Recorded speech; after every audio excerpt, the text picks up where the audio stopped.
Good morning. September 4th market update. Intraday traders நீங்க focus பண்ண வேண்டிய ஸ்டாக்ஸ்.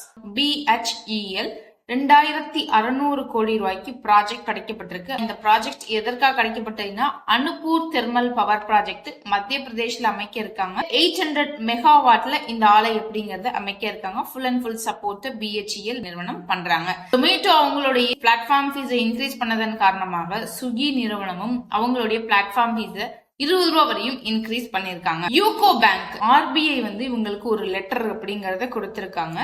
இன்டர்நேஷனல் பினான்சியல் சர்வீஸ் சென்டரை நீங்க கிஃப்ட் சிட்டியான குஜராத்ல எங்களுக்கு அமைச்சு தரணும்னு சொல்லி யூகோ பேங்க் தான் இந்த தகவலை வெளியிட்டு இருக்காங்க. RailTel corporation ministry of home affairs கிட்ட இருந்து 14 கோடி ரூபாய்க்கு ஃபண்ட் உள்ள வந்திருக்கு. சிசிடிவி அமைக்கிறதுக்காக இந்த ஃபண்ட் கிடைக்கப்பட்டிருக்கு. 2030 வரையும் அந்த சிசிடிவி அமைச்சு தர ப்ராஜெக்ட் அப்படிங்கிறது ரெயில்டெல் கார்பரேஷனுக்கு கிடைச்சிருக்கு.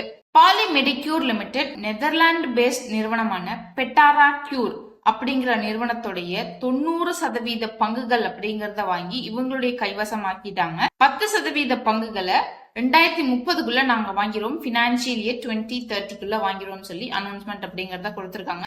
ரிஜிகேர் என்டர்பிரைஸ் NSE மற்றும் BSE கிட்ட அப்ரூவல் கிடைக்கப்பட்டிருக்கு. 1500 கோடி ரூபாய் நிதி அப்படிங்கறத வாரண்ட் மூலியமா திரட்ட இருக்காங்க. அதாவது ஒரு பங்கு 235 ரூபாய்க்கு இந்த நிறுவனமே வாங்கிக்க இருக்காங்க.